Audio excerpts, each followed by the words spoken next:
We move to our next speaker, who's Raghunandan K S, founder of Elders India, Elders Wealth.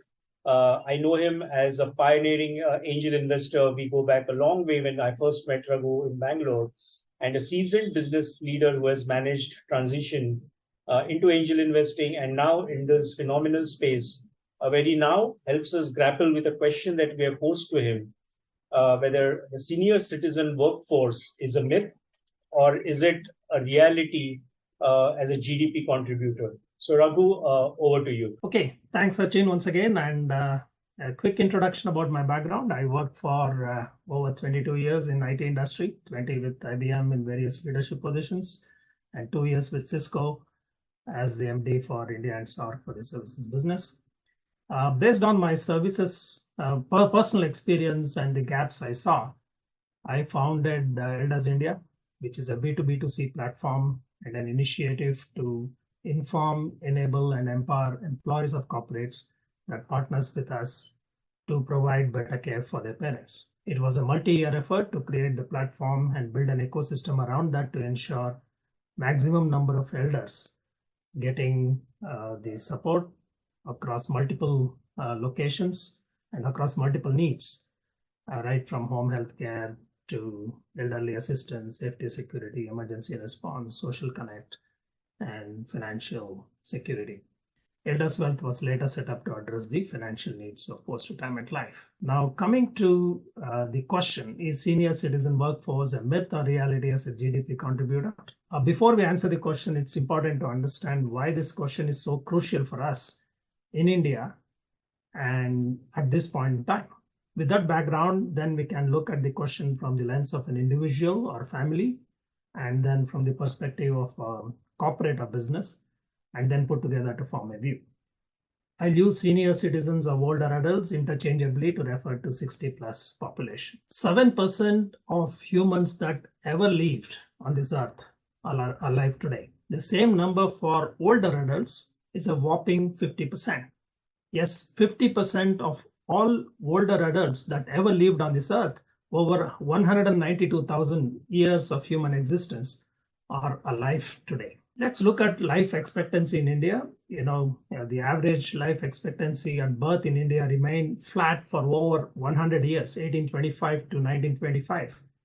And then it has dramatically increased over the last 100 years to 71 at a rate almost 4.5 years for every decade. It's still increasing at 2.5 years per decade. You see at the right-hand side a comparison with a country like UK as an example, where it's a steady, consistent growth over the last 2 centuries. So we have had a dramatic increase in life expectancy. And one consequence of this is that the population pyramid, which on the left-hand side you see for 2011, you have maximum number of children and tapered all the way to the top. By 2036, the right-hand side chart, the bulge will move significantly up and there is shrinkage at the bottom. And you see the table to the right there, overall population increased by 34% between 2000 and 2022. But the 60 plus population grew 3 times as fast at 103%, and 80 plus population grew 4 times as fast at 128%. Between now and 2050, total population is projected to grow at 18%.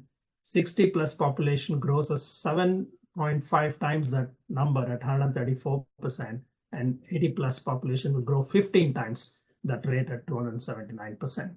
You can imagine what it does to the age profile. Traditionally, the working age is considered as 15 to 59. Children below 15 and older adults above 60 and above are considered dependents, and now normally looks at the number of children and number of older adults as a percentage of working population to get what's called dependency ratio.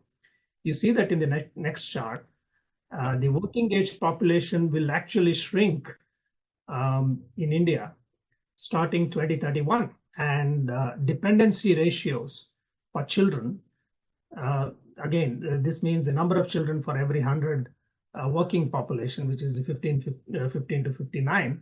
The dependency ratio for children, 50.8 in 2011, will keep increasing And well before 2050, there will be more adults, older adults, supported by working age population than the children.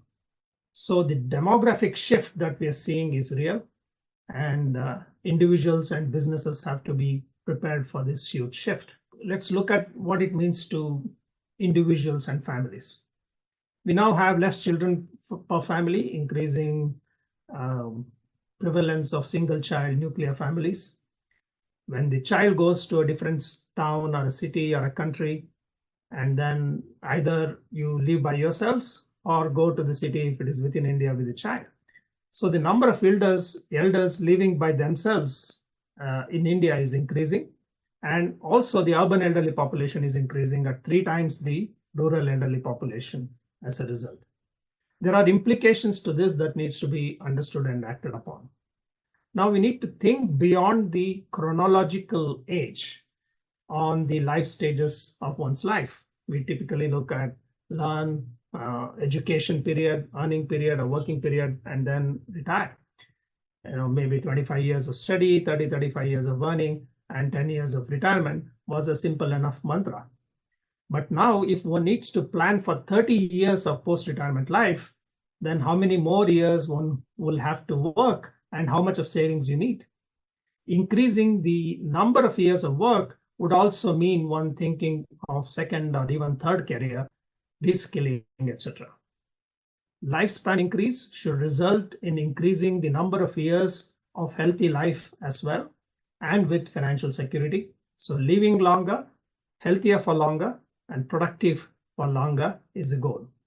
And we also need to reframe longevity as bonus years distributed in the middle of the life rather than tagged on at the end. Living longer but productive for longer and healthier for longer should be the goal. And if you look at it from the business standpoint or corporate standpoint, one obvious impact for business is the market opportunity. The growing senior segment presents itself.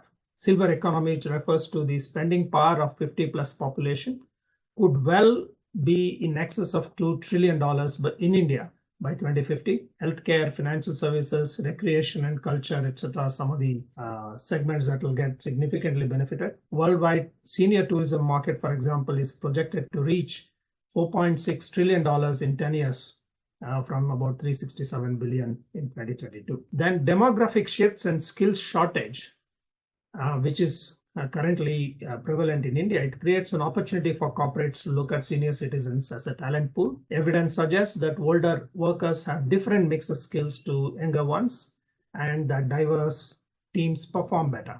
Experimentation and adaptation will be required to discover how best to harness the skills of intergenerational teams.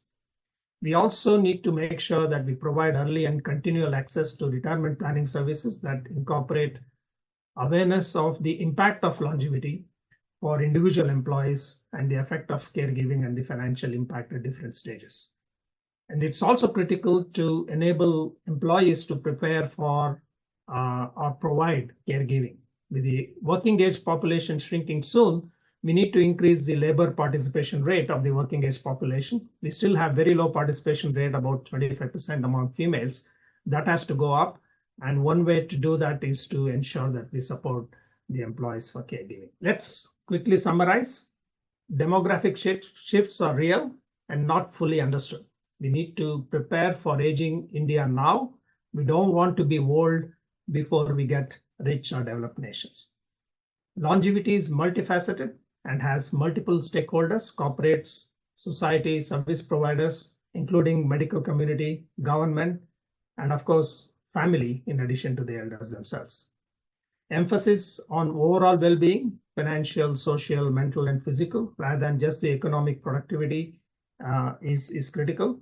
With longevity, senior citizen being part of workforce and contributing to GDP is a huge opportunity and actually an imperative for most individuals and businesses and for economic growth. That's all I have to say. Thank you. Thank you so much, Raghu, for throwing light on this subject. Clearly, as has come out in your session, it is an imperative, like you rightly pointed out. It's neither a myth nor a reality, and hence for folks, to figure out how they are going to sort of get prepared for, say, 30 years of retirement life, on multiple fronts, the mental front, the emotional front, the monetary front, all of that is going to be critical. But is also critical for a lot of corporates, for a lot of startups to kind of start getting used to the fact that an extremely rich uh, sort of pool of talent need not be phased out and perhaps can be reharnessed back. And I won't be surprised the way there is a movement for women to come back into the workforce after they have taken a temporary pause. I won't be surprised that the ecosystem you are building in the country with all the stakeholders will one day support this fabulous and noble initiative at the same time in a big measure. So thank you so much.